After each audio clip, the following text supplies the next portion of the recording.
All right, welcome parents. If you're watching this video, it's probably because you missed the parent meeting on Sunday, which is okay. I'm going to give you guys a short summary of what we talked about to give you all the need to know information. So first thing we talked about was updates from Velocity and updates from our last meeting. We talked about fall retreat. 28 kids went. It was awesome. Had a lot of fun. Went to Big Thrill Factory. About 25 kids. Also a big success. A lot of fun. Giant pizzas.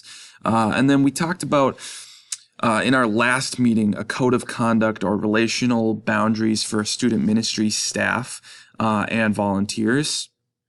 And just wanted to let you guys know that that is currently being finalized. We brought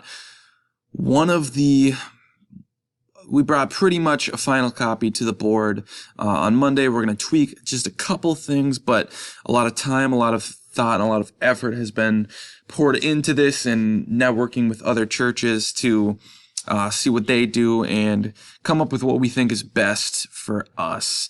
And so when that is final, that will get sent out to all you guys so we're all on the same page, but just want to let you know that didn't get forgotten about. In fact, it's almost done. The next thing we talked about is kind of how Velocity is going. Over the fall, we built a lot of momentum with relationships, with numbers. In the December, we had at a couple velocities 38 people there, which was awesome to see.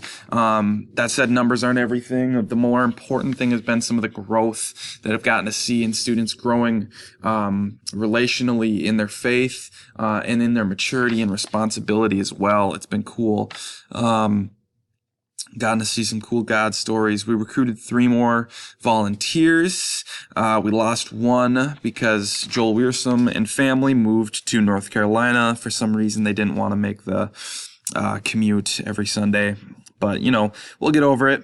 Bummer to lose a good volunteer, but we did get 3 more volunteers, so that's been good. We're still looking for more. Another thing that we talked about, and this is going to be the big emphasis in this video, is culture change and classroom management. So obviously we know our students are fun, energetic, crazy group, which is awesome 90% of the time, but was warned and have seen that it translates negatively into the classroom sometimes, and that they can be disruptive and distracting. And so what we did, this is something we've wanted to address since I got here in June, and we talked about it last parent meeting. It was no secret, but the volunteers and I had a training session with Gretchen Kleinsasser, elementary school principal who goes to City Church and has a bunch of experience in shaping positive learning environments in group settings. We had a training session. She gave us resources and other stuff in how to best communicate with students and set up a positive culture. We're jumping on the PJ Fleck Minnesota Golden Gophers bandwagon, row the boat, Ski-U-Mah. But how can we set a culture where students are the ones who are enforcing, and not only enforcing, but setting the expectations and the positive expectations and want to learn? So we came up with this process. We started in Velocity 2 weeks ago, or 3, the first Sunday back from the new year. And what we did is we had all the kids write down, and leaders, what are your hopes and dreams for Velocity? In other words, what type of place do you want this to be? We had things like, we want this to be a safe place. We want this to be fun. We want to grow in our faith. We want to learn about God, those types of things. And then what we did is we shared those all as a group. We kind of wrote down the big ones, and then the next step that we did was each person was given Post-it notes. They were given 5, and they had to write 1 per Post-it note, so 5 behaviors total. What behaviors are needed in Velocity to make these hopes and dreams happen? So how do we make these happen with specific behaviors? Instead of just saying, be respectful, say we're going to respect who's talking by doing this, this, and this. it's an attainable goal and expectation. So what we did is we partnered up, shared those behaviors, and we grouped the similarities. Then we partnered up again, so groups of 4 repeated this process, partnered with 8, repeated the process, partnered as the whole group went together, and we came up with a lot of similar behaviors and ideas on how we're going to achieve these hopes and dreams. And it was really, really cool to see. We had, this is most of the sticky notes, not all of them. Some of them got thrown away due to being unreadable or not really understanding the process. But we had all of these. If you look, most of them have to do with respect, which what that tells me is that students genuinely want a place where they respect others and feel respected. And want to listen to what's going on. In fact, almost 50 of these had to do with listening to the speaker and or not interrupting whoever is talking. Whether that's me, whether that's volunteer, whether that's another student. And that tells me that they want that, but because that culture hasn't been set for them, because there's been no ownership or expectation to follow this out in the past, it just hasn't happened. It's not that they don't want it. It's that when everybody else is interrupting, and that's what the peer pressure is, and that's what the tone that's been set is, that's just kind of what you do. And so the goal of this is to get student ownership and helping them come up with their own expectations and own rules, norms. Don't like to use the rules word, around students at least. But what we are doing, sorry for the tangent, is getting them to take ownership and then getting them to genuinely strive for that culture. And it's cool to see some of these responses. Respect your volunteers and your peers. And then I guess it's kind of hard to read some of these smaller ones. You can pause the video if you want, but they're all really, really good.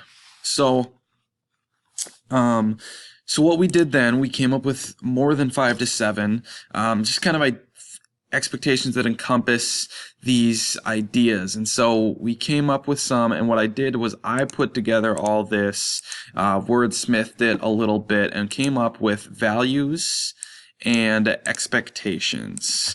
Values we've got here, you can pause and read those. Expectations we've got here, you can pause and read those. The values are more idea-based, where the expectations are more action and tangible based. And so then what we did is we talked about implementing a plan of action. So what we're going to do is we're going to get some nice, cool looking poster, and we're going to post these where students can see and read them. And then what we're going to get is some sort of sheet. What I'm thinking in my head is a laminated sheet that has all of these that then students could dry erase, sign every single time they sign into Velocity. And the idea behind that is every time they step in this building to go to Velocity, they are intentionally agreeing to these expectations, that they know what's expected of them and what they can expect out of other people at Velocity.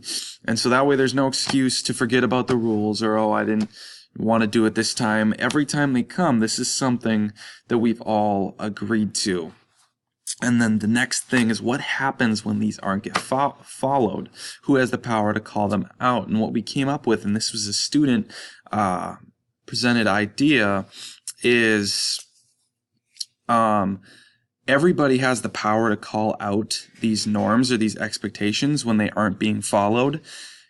From student down to volunteer, only the volunteers will have, and myself will have, the power to give official warnings when something is truly out of line or being disruptive, but students have the power to call out not only the shrimpiest, smallest 6th grader, but the adult volunteers. In fact, we struck a deal that if a student legitimately calls out a volunteer for not following an expectation, they get a free soda on City Church, which the students liked that idea, obviously.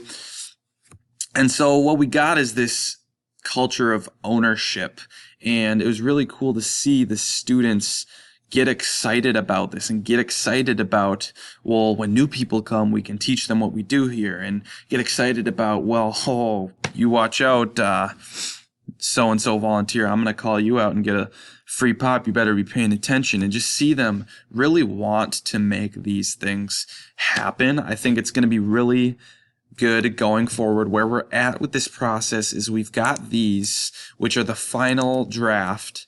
We had a rough draft that I presented with these same expectations and values last week. We tweaked a couple things. We're bringing it this week, and we're all going to say, yep, we agree to those, or no, we want to tweak them more.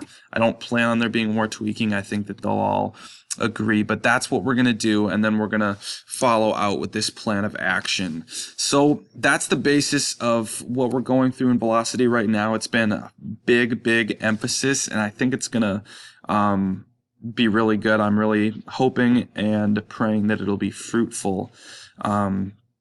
I truly think it will. So what's happening going forward now in Velocity 2020? We already had the sign-up deadline for our Trout Lake retreat and our tubing. So if you signed up for those, Trout Lake is February 7th through the 9th. Tubing is this Saturday. Hopefully you know that if you're signed up. So unfortunately, it's too late for those if you didn't sign up. But what's not too late is that we are going to be having catechism for 8th and 9th graders or any high school students who are interested, whether or not they've taken it. And that's going to be February 2nd to April 26th. Most Sundays, there's a schedule in the newsletter that you guys have been getting, or if you sign up, you can ask for one, or if you just want to ask for one, email me. And what it's going to be, 4:30 to 6:30 right before Velocity. We do want to offer a supper, so that will require coordination with you guys as the parents. And then basically what it'll be is it's a class where we're going to talk about the Christian faith, why we believe what we believe. In fact, we're going to go through the Alpha Plus curriculum as well as some of the Apostles' Creed curriculum that I was told was used a few years ago. It's kind of a hybrid, and I think it'll be really, really good for students, even if they've already taken it. It's just stuff that, even if you've heard it 100 times, you can always learn more about it, which is part of one of the things that's so cool about our faith and about the infinite knowledge and wisdom of our God, is that there's always more to be learned. There's always more insight to be gotten. And so I think it'll be really impactful. I really encourage you guys to sign your students up if that's something they're willing to do. If you have more questions, email me, text me, carrier pigeon me. You know the deal. What's coming up is high school and middle school hangouts. This is the advertisement for the high school hangout, which is in just a couple weeks, Wednesday, January 29th, 6:30 to 8, which is not on this slide. But there's no agenda, no lesson, no anything. We're just going to hang out, eat food, play games. I'll destroy some students in Mario Kart, and there will be chances to win prizes. There will be a middle school one February 19th. In the past, I have said that was going to get rescheduled. That is not true. It will be at City Church in the Great Room at 6:30, February 19th. So middle schoolers, hold on. You've got to wait a little bit longer, but your day is coming. Yeah, that's pretty run-of-the-mill. What else we have going on? Missions Trip Summer 2020. That is not final yet on where we're going or when it is, but be looking for the last week of July. So before captain's practice, after VBS. That's when we're going to try to plan it, but more to come on that. So stay tuned. Then the other thing is that we want to launch by fall 2020 a Bible study or small group for all age and gender.